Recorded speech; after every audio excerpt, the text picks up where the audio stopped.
Quando a gente fala sobre sair da casa do pai, o Senhor me leva a lembrar as palavras que estão lá em Gênesis 2:24. Quando a Bíblia diz assim, ó: deixará o homem, o seu pai e a sua mãe, e unir-se-á, ou em algumas traduções, apegar-se-á a sua mulher, e ambos serão uma só carne. A tradução que usa o termo apegar-se-á a sua mulher, está falando também que ele vai se desapegar dos pais, se desprender dos pais, se desvincular dos pais. Então, quando a Bíblia fala para deixar a casa do pai, 3 aspectos que eu quero pontuar: geograficamente, economicamente e emocionalmente. Primeiro, o que eu quero dizer com deixar a casa do pai geograficamente? Significa sair das dependências físicas, residenciais dos pais e das famílias.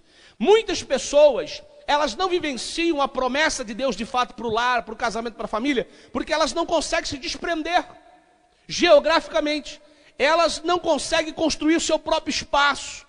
Isso não quer dizer isolar-se, isso não quer dizer viver excluído, mas sim construir sua individualidade, a sua independência. Porque enquanto você fica preso geograficamente, ou seja, você casa, vai para o mesmo quintal de pai e mãe, não estou dizendo que isso seja totalmente proibido, existem questões sociais que nos impõem isso, mas isso não é saudável para o casamento. Você não sai da casa do pai e da mãe, então você continua o mesmo ritmo de vida, continua os mesmos hábitos, então você ainda não é 100% responsável, você ainda não é 100% provedor, e você precisa ser. No caso do marido, perceba que o texto de Gênesis 2:24 está falando: deixará o homem o seu pai. É responsabilidade do homem deixar o pai e a mãe, se apegar à mulher e dar um novo rumo para ela, uma nova direção para ela. Entende isso? Dar a família que ela precisa ter agora, o conforto, prover o que ela necessita, né? Então, muitas pessoas não param para analisar. Quando o texto de Gênesis 2:24 fala deixará, é só sair da casa do pai. Mas presta atenção, não está falando só de ajuntamento físico, aí tem outros aspectos. Então, é necessário que a gente entenda isso. Outra coisa, deixar economicamente, significa não depender financeiramente dos pais ou da família. Quantas pessoas se casam, mas ainda dependem dos pais para se sustentar? E eu não aconselho que ninguém se case sem que tenha independência financeira, porque a tendência é você não desfrutar daquilo que de fato você precisa para o seu casamento ser bem sucedido. Eu sei que acidentes de percurso podem acontecer, eu sei que situações extremas podem acontecer, mas para se casar requer um planejamento, um cuidado, porque se você for deixar a casa do pai, você vai ter que parar de ser dependente economicamente dele. Isso quer dizer empreender todo o esforço necessário para viver de forma independente financeiramente. Ou seja, ainda que hajam negócios em família, pastor, mas eu trabalho com meu pai, a gente tem uma empresa, a gente tem um comércio. Ainda que haja negócio em família, é importante que tudo isso seja feito de uma forma muito bem definida, que cada um tenha o seu papel definido, o seu ganho definido, a sua participação definida, para que você consiga viver economicamente independente. Eu conheço famílias que têm negócios, e os filhos trabalham com os pais, e aí não pode misturar as coisas. O filho passa a ser um funcionário com direito de qualquer outro, porém ele não é um funcionário comum, porque ele também é parte ou seja, ele também é dono daquele patrimônio, daquela propriedade, mesmo como herdeiro. Então existe aí um zelo, um cuidado, né? E é necessário que você entenda isso. Por que muitos casais estão em crise? Porque casa, vai morar dentro da casa de pai e mãe, isso não é sadio. Eu sei que às vezes é uma saída, devido à questão social e econômica, mas não é sadio.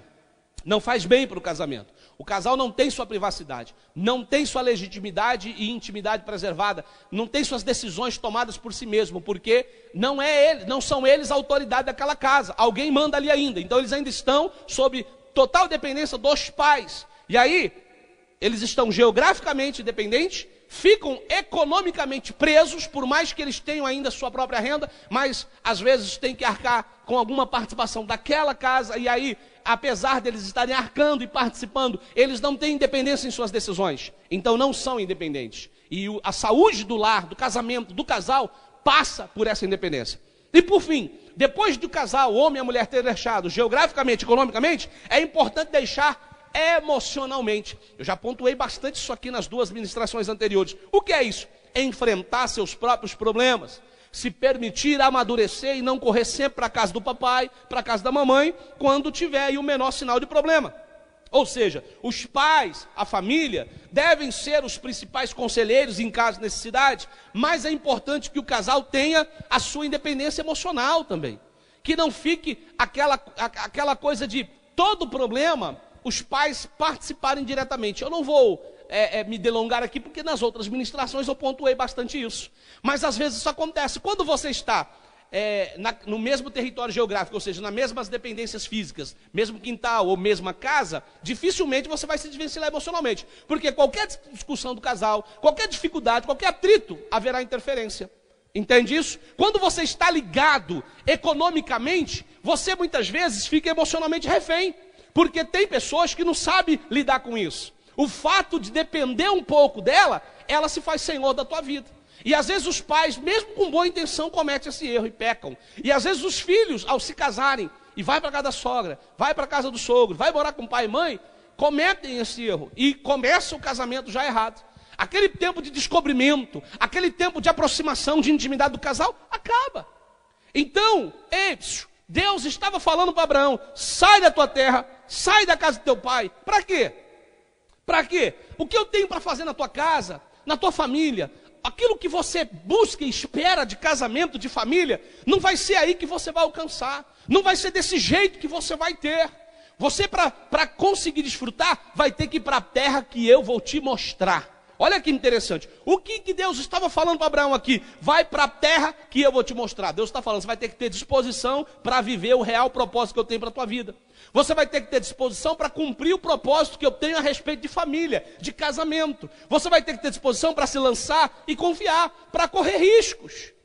Olha, ao mesmo tempo que eu defendo casamento sob planejamento, filhos sob planejamento, existem momentos, existem circunstâncias também, que não dá para você ficar também protelando. Eu me lembro que quando eu estava noivo, eu perdi o emprego 2 vezes. Eu adiei meu casamento 2 vezes. E de novo, quando eu marquei meu casamento, eu perdi o emprego faltando 15 dias. Eu trabalhava numa emissora de rádio, o pastor foi embora para Miami, assumiu um instituto, foi para Boston. Ele assumiu lá um seminário bíblico e deixou um outro pastor gerenciando. E o fato de eu ser de outra denominação incomodou aquele novo administrador, ele resolveu me mandar embora, sem a menor consideração, pelo histórico, tudo que eu já tinha feito naquela emissora de rádio e tal, a ligação que eu tinha com o antigo pastor, ele não considerou, sentiu ciúme por eu ser de outra denominação e estar trabalhando num cargo de confiança de uma emissora que pertencia a outra denominação, né? E aí, eu faltava 15 dias apenas para casar. Aquela vez eu falei, chega, agora eu caso. Então existem momentos que nós também temos que aprender a correr o risco. Ou seja, então nós temos que saber ter o equilíbrio, o discernimento da hora que é para sair só do planejamento e partir para a ação, e da hora que a gente vai ter que viver sob aquele planejamento ao pé da letra. E aí, ao mesmo tempo que nós temos que planejar, nós temos que saber também ousar e usar a fé. Entende isso, meu irmão? Eu sei que há um ponto de conflito aí, o nosso emocional fica meio confuso. É aí que entra o Espírito de Deus, aí que entra a nossa intimidade com o Senhor. Amém, amados? Mas Deus fala para ele, você vai para a terra que eu vou te mostrar. Amados, isso não é fácil, sair da tua terra, sair do meio da tua parentela, da casa do teu pai e sair por aí sem rumo. Deus falou, eu vou te mostrar. Deus falou assim, eu vou te levar para um lugar bom e depois eu te mostro, vai. Sabe o que acontece, amados? Às vezes, as pessoas, elas são muito dependentes de coisas palpáveis. Então, ao saber que o casamento, ele é um território incerto. Por quê? Porque nós entramos para ele sem manual de instrução. Por mais que você ouça uma palestra, uma orientação, um aconselhamento, a tua experiência será sua, a minha é minha. O que eu vivi com a minha esposa, você vai viver com a sua esposa de forma diferente. O que você viveu com o seu esposo, a outra pessoa vai viver de forma diferente. São outras pessoas. É outra realidade, outras famílias, outra cultura. Você está entendendo isso? Então, esse ir para a terra que eu vou te mostrar, fala de uma situação incerta.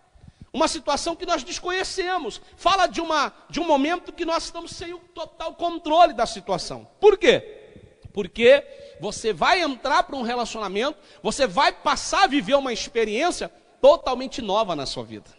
Antes você era solteirinho, solteirinha, fazia o que queria, chegava quando queria, claro, com a permissão ou não dos pais, tinha sua supervisão, seus limites aí, mas você não tinha que prestar conta para uma pessoa diretamente, falando de relacionamento. Você tinha que prestar conta a pais, né? Mas a sua individualidade era preservada. Aquilo que eu falei na palestra passada, depois que existe o casamento, não existe mais individualidade. A partir de agora, você presta conta para o resto da vida. Você deve satisfação para o resto da vida. Não existe esse negócio de que eu mando no meu nariz, eu vou casar para ser dono da minha vida. Não, aí que você está enganado. Aí que você já não é mais dono e nem dona. Porque a Bíblia diz, lá em 1 Coríntios capítulo 7, que a mulher passa a ser propriedade, o termo é esse, do marido, e o marido propriedade da mulher. A Bíblia, o termo usado por Paulo lá, diz o seguinte: o homem não tem mais poder sobre si mesmo, nem a mulher sobre si mesmo. Um passa a ser dono, senhor do outro.